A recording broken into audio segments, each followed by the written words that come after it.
शादी के लिए जब वो अपने माँ बाप को लेके आया, वो सब नकली थे, नकली बहनें थी, नकली माँ बाप थे, पूरी बारात नकली थी। ही मुझे शादी के लिए प्रपोज किया था और मैंने जब मना कर दिया था शादी के लिए, तो उन्होंने बोला मैं जहर खा लूँगा और मैं मर जाऊँगा, मैं तुम्हारे बगैर नहीं रह सकता थे। सारे लोग इन्होंने पैसे पे लेकर आ गए? हाँ जी, पैसों में आए थे। उसमें मतलब 18-18, 19-19 साल के बच्चे ज़्यादा थे और बड़े लोग कम थे। उसके बाद संदीप मुझे लेने नहीं आए 3 महीने तक घर पर।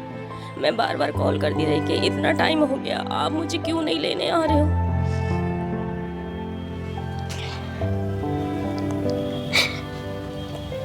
तो वो बहाना बनाते रहे कि मैं बिजी हूँ, मुझे काम बहुत ज़्यादा है। अचानक करवा चौथ पे एक लेडी का मेरे पास फ़ोन आता है अननोन नंबर से।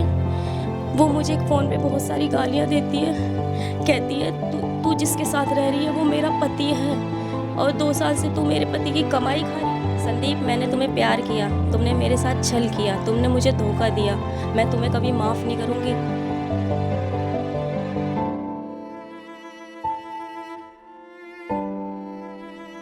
एक शख्स एक लड़की से 10 साल तक मोहब्बत करता है, उसे बेइंतहा प्यार करता है और वो लड़की भी उसके प्यार में इतनी पागल हो जाती है कि 10 सालों तक उसे ये पता नहीं चलता कि ये 4 बच्चों का पिता भी है। क्योंकि जिस वक्त उसने रजामंदी से शादी की, बाकायदा बारात लेकर आया, तो उस दौरान भी एक नकली पिता साथ लेकर आता है, भाड़े का पिता, जो कि फिल्मों में देखने के लिए ऐसा कुछ मिलता है। और भाड़े के बाराती आते हैं साथ में, यानी किराए पर बाराती भी लाया था। कानो कान किसी को ये पता नहीं चला कि ये भाड़े के बाराती हैं, क्योंकि पहले से स्क्रिप्ट तैयार हो चुकी थी। भाड़े की बहनें भी होती हैं। ये सब कुछ आरोप लगाए हैं। ये पीड़िता मेरे पास यहाँ पर बैठी हुई हैं, बुलंदशहर एसएसपी को तहरीर दी है। बाकायदा उन्होंने ऐसे आरोप लगाए हैं कि उससे सुनने के बाद में आपको भी यकीन नहीं होगा कि दुनिया में ऐसे भी लोग हैं कि 10 या 11 साल तक रिश्ते के बारे में पता ही न चले और रिश्ता बरकरार उसका चलता भी रहा। चलिए खैर, क्या कुछ पूरा मामला है, थोड़ा उन्हीं से जानेंगे, क्या दास्तान है उनकी। क्या नाम है आपका? मेरा नाम मंजू है। कहाँ से हैं? मैं गाजियाबाद से हूँ। गाजियाबाद से। हाँ जी। क्या हुआ था, कैसे मुलाकात हुई, किससे हुई, उनका नाम भी बताइएगा, और फिर शादी कैसे हुई, भाड़े का पिता कैसे, सारी बात बताएं। मैं जॉब करती थी नोएडा सेक्टर 63 में। वहाँ पे संदीप से मेरी मुलाकात हुई 2014 में। मुलाकात के बाद हमारा प्यार में बदल गया। उसके बाद हमारा रिश्ता चलता रहा 2021 तक। 2021 में संदीप ने मुझे शादी के लिए प्रपोज़ किया। शादी के लिए जब वो अपने माँ बाप को लेके आया, वो सब नकली थे, नकली बहनें थी, नकली माँ बाप थे, पूरी बारात नकली थी। ये सब कुछ मुझे शादी के बाद पता चला, शादी के 2-4 साल बाद जब बारात आई थी तो पिता भी आया था। उससे पहले ऐसा होता है कि अक्सर बेटी वाले वहाँ जाते देखने के लिए, तो क्या आपके घर से कोई देखने नहीं गया था? जी बिल्कुल, मेरे घर से गए थे। मेरे भाई, मेरे पापा, मेरी मम्मी घर से निकल गए थे देखने के लिए। अचानक संदीप का फ़ोन आया मेरे हस्बैंड का कि मेरे चाचा के लड़के ने फांसी लगा ली है, उनकी डेथ हो चुकी है, आप आज मत आना। तो फिर मेरे परिवार वाले वापस आ गए थे। उसके 1 महीने बाद फिर दोबारा गए। दोबारा उनकी फैमिली से किसी का कॉल आया कि अभी मत आइए, यहाँ पे बहुत ज़्यादा झगड़ा चल रहा है, आप मत आइए। फिर मेरी फैमिली वाले दोबारा वापस आ गए। इस दौरान मेरे भाई का एक्सीडेंट भी हो चुका था वापस आते समय। फिर शादी की बातें कैसे हुई थी? आप लोगों को फिर से वहाँ जाना पड़ा, ये वो लोग आपके घर आ गए थे? ऐसा हुआ, फिर मैंने शादी के लिए मना कर दिया कि मेरी फैमिली की ये इंसल्ट हो रही है, बार बार आप बेइज्जती कर रहे हैं। मेरी फैमिली 2 बार जा चुकी है, आपने 2 बार कुछ ऐसा बहाना बना दिया जिसके कारण वो नहीं आ सकते। फिर वो मेरे जो हस्बैंड है संदीप, उनकी फैमिली मेरे घर आई रिश्ता मतलब पक्का करने के लिए। संदीप कहाँ से है? संदीप रहने वाले बुलंदशहर के हैं, फौलादपुर गांव है, फौलादपुर उनका, ब्रौंडी। हाँ जी, वहाँ के रहने वाले हैं। लेकिन संदीप ने मुझे 2014 में यही बताया था, जब हमारी पहली मुलाकात हुई थी, कि मैं हापुड़ का रहने वाला हूँ।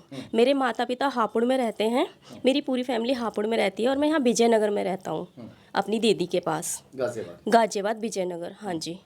तो हम जब शादी से पहले मेरे पेरेंट्स एक बार गए थे, हमारे में पीली चिट्ठी जाती है उसको लेके, तो विजयनगर वाले मकान पे ही गए थे। वहाँ पे भी उसकी पूरी नकली फैमिली मिली थी। जो शादी में आए थे वही लोग सब मिले थे।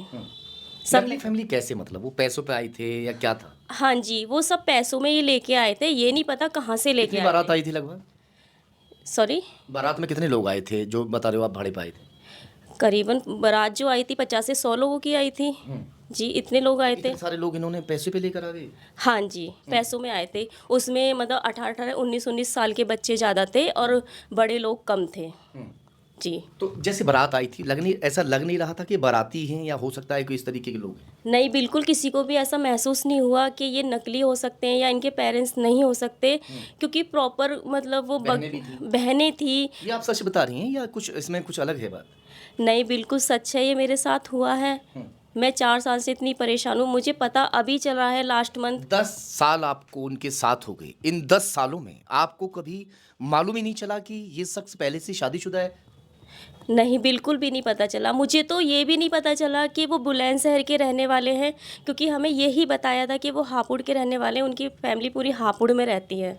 ये सब कुछ बताया। उस दौरान कोरोना चल रहा था तो हम हापुड़ जा नहीं पाए, क्योंकि मेरे भाई का एक्सीडेंट भी हो गया था, उनकी सर्जरी हुई थी बड़े तो वाले लोग भाई। यहीं पे आ गए थे। हाँ जी, तो मेरे हस्बैंड है संदीप, उनकी फैमिली पूरी मेरे घर आ गई थी, तो यहीं पे वो हमारी एंगेजमेंट करके गए थे। देखिए कितनी बड़ी बात है।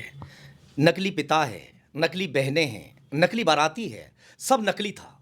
क्योंकि वो पहले से शादीशुदा था, उसके घर में से कोई आ ही नहीं सकता था। ना बाप आ सकता था, ना भाई आ सकता था, ना कोई रिश्तेदार आ सकता था। अब इतना सब कुछ उसने आखिर क्यों किया? क्या आप शादी का प्रेशर डाल रहे थे या आप क्या ऐसा कोई जबरदस्ती की थी क्या? नहीं, कोई ज़बरदस्ती नहीं थी मेरी तरफ से। उन्होंने ही मुझे शादी के लिए प्रपोज़ किया था, और मैंने जब मना कर दिया था शादी के लिए, तो उन्होंने बोला मैं जहर खा लूँगा और मैं मर जाऊँगा, मैं तुम्हारे बगैर नहीं रह सकता। उन्होंने इस तरीके के ड्रामे करे थे। चलिए शादी हो गई, 2021 में शादी हो गई। 18 दिसंबर 2021 में मेरी शादी हुई संदीप के साथ। शादी कितने दिन तक आप साथ रहे फिर? ये शादी मेरी 18 दिसंबर को हुई थी। शादी के बाद वो मुझे अपने विजयनगर घर पे नहीं लेके गए, वो मुझे राजनगर एक्सटेंशन और चमेरा एक सोसाइटी है वहाँ पे लेके गए। मैंने पूछा विजयनगर तो इधर नहीं पड़ता, आप ये मुझे कहाँ लेके जा रहे हो? तो उन्होंने बोला कि ये जो मेरा फ्लैट है ये मुझे ऑफिस की तरफ से मिला हुआ है, और यहाँ पे हम लोग दोनों रहेंगे। तो वहाँ पे जाके देखा तो वहाँ पे मतलब वही लोग थे जो शादी में आए, मेरे साथ 3-4 दिन वही लोग रहे थे। अच्छा। जी, 3-4 दिन के बाद वो सब लोग चले गए। मेरे मायके वाले, हमारे में पग फेरा होता है, तो 5वें दिन पग फेरा हुआ, मेरे घर वाले मुझे लेके चले गए घर। उसके बाद संदीप मुझे लेने नहीं आए 3 महीने तक घर पर। मैं बार बार कॉल करती रही कि इतना टाइम हो गया, आप मुझे क्यों नहीं लेने आ रहे हो?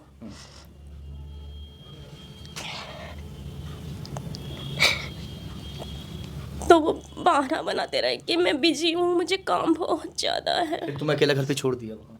मैं 3 महीने अपनी मम्मी के पास रही थी। फिर जब मेरे घर वालों ने बोला कि अगर आपको हमारी लड़की को अपने साथ ही नहीं रखना है तो आपने शादी क्यों की? अगर नहीं रखना है तो हम आपकी पुलिस में शिकायत करेंगे, या तो हमारी लड़की को अपने साथ रखो वरना हम पुलिस में शिकायत करेंगे। तो ये वाली बात सुन के वो मुझे लेने आ गया था। फिर ले जाने के बाद मुझे वहीं ले गया और कमेरा राजनगर एक्सटेंशन, वहाँ पे ले जाके 1-2 दिन बाद उसका व्यवहार चेंज हो गया, तो मुझे मारपीट करने लगा मेरे साथ। मैंने कहा आप मुझे क्यों मारते हो इतना, कि मेरी इतनी अच्छी नौकरी है, तेरे माँ बाप ने मुझे दहेज में ना कैश दिया और ना गाड़ी दी। मेरे को अगर मैं कहीं और शादी करता तो मुझे गाड़ी कितना मिलती। पैसा लगाया था मम्मी पापा ने? शादी में लगभग 10 लाख रुपए के आसपास लगे थे, क्योंकि जो भी सामान होता है मेरे माता पिता ने सब कुछ दिया था, जो भी एक लड़की को देना चाहिए, सब अपनी औकात से बढ़ के शादी करी थी मेरे पेरेंट्स ने। फिर लड़ाई झगड़ा करने लगा, मुझे मारपीट करने लगा, कहने लगा हरामजादी मुझे तेरे साथ नहीं रहना है। तो मैंने पूछा क्यों नहीं रहना है? फिर मुझे मारते पीटते थे। फिर सुबह को ये बोल के चले गए कि मैं ऑफ़िस जा रहा हूँ। फिर ऑफ़िस जाने के बाद वो फ़ोन स्विच ऑफ कर लेते थे। उस दौरान वो 5-5 6-6 महीने नहीं आते थे, मेरा कॉल ही रिसीव नहीं करते थे। पता कैसे चला? जिस बारे में आपने जैसे बताया कि वो शादीशुदा है, 4 बच्चों का पिता है, ये कब पता चला था? और जब पता चला तो क्या हाल हुआ था आपका उस दौरान? मुझे पता चला 2023 में। शादी के भी 2 साल के बाद? हाँ जी, मतलब कंफर्म नहीं हुआ था। अचानक करवा चौथ पे एक लेडी का मेरे पास फ़ोन आता है अननोन नंबर से। वो मुझे फ़ोन पे बहुत सारी गालियाँ देती है, कहती है तू जिसके साथ रह रही है वो मेरा पति है और 2 साल से तू मेरे पति की कमाई खा रही है। मैंने बोला आपका पति है, ये मेरा पति है, शादी मेरे साथ हुई है इसकी। अगर ये आपका पति है तो आप मुझसे आके मिल लो यहाँ पे थाने में, या फिर आप मुझे अपना एड्रेस दे दो, मैं और मेरी फैमिली आ जाएंगे। तो उस लेडीज़ ने अपनी तरफ से गाली देके फ़ोन कट कर दिया। उस नंबर को लेके मैं थाने गई, महिला थाने। वहाँ पे वो नंबर मैंने दिया महिला पुलिस को, उन्होंने कॉल किया, लेकिन वो नंबर आज तक स्विच ऑफ है, अभी तक ऑन नहीं हुआ है। फिर मतलब पक्का कैसे हुआ कि वाकई वो शादीशुदा है, या अभी भी आपको शक है ऐसा? नहीं, शक नहीं है। अब मुझे ऐसे भी पता चला कि मैं इनके साथ 1-2 बार कहीं घूमने गई हूँ, तो ये कुछ सामान लेने चले गए, तो गाड़ी में इनका एक बैग रहता है, ये बैंक में काम करते हैं, तो वो गाड़ी में जो बैग रहता है उसमें मैंने इनके डॉक्यूमेंट चेक करे, तो इनकी जो एक पासबुक थी जो यहाँ बुलंदशहर की है, उसमें नॉमिनी में उस लेडी का नाम लिखा हुआ है बाला देवी। तो मैंने पूछा ये बाला देवी कौन है? ना आपकी बहन का नाम बाला देवी है, ना आपके घर में कोई और बाला देवी है। तो इन्होंने उस बात को इग्नोर कर दिया कि बाला ऐसे तो किसी का भी नाम लिखवा सकते हैं। फिर अब मैं लास्ट महीने उनके गांव गई हूँ, बुलंदशहर फौलादपुर। वहाँ पे जाके उनके प्रधान से मिले हैं, उनके जो रियल मम्मी पापा उन सब से मिले हैं। वहाँ पे सब लोगों ने, पूरे गांव को पता है कि ये पहले से शादीशुदा है और मुझसे शादी करी है। इनके माता पिता को भी पता है, ये इनके माता पिता भी मिले हुए हैं इस साजिश में, और मुझे मारने की धमकी दे रहे हैं बार बार। इसलिए मैं उस घर को छोड़ के अपनी मम्मी के पास रह रही हूँ 1 साल से। खतरा है आपको? जी, मुझे अपनी जान को बहुत खतरा है। तो ये वो बातें हैं जिसे सुनने के बाद कोई भी सन रह जाएगा। 10 साल तक रिश्ता चलता रहा। उस लड़की ने आंख बंद करके उस पर भरोसा किया। उसने सपने संजोए थे, उसके सपनों को उसने तोड़ दिया। सपने संजोए थे कि आजीवन मैं उसके साथ रहूँगी, वो मुझे खुश रखेगा, वो मेरी रक्षा करेगा। मगर बाद में पता चला कि वो पहले से शादीशुदा है।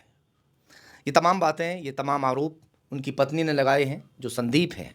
मैं एक बार फिर भी कहूँगा, हर खबर में हम कहते भी हैं कि अपना पक्ष अगर वो रखना चाहें, सच्चाई बताना कुछ और चाहें कि ये झूठ बोल रही हैं, तो अपना पक्ष रख सकते हैं। मगर ये कह रही हैं कि हमारे पास वो तमाम सबूत हैं, उन सबूतों के आधार पर ही हम आरोप लगा रहे हैं। ऐसा ही है? जी बिल्कुल, उनके गांव गए हैं, उनके माता पिता ने भी, उनके गांव वालों ने, सबने बोला है कि इनके 4 बच्चे हैं, चारों बेटियां हैं। सबसे बड़ी बेटी संदीप की 18 साल की है, और गांव में उसकी वाइफ नहीं रहती है। जो उसकी पहली पत्नी है गांव में अभी 3 साल से नहीं है, पहले गांव में ही रहती थी।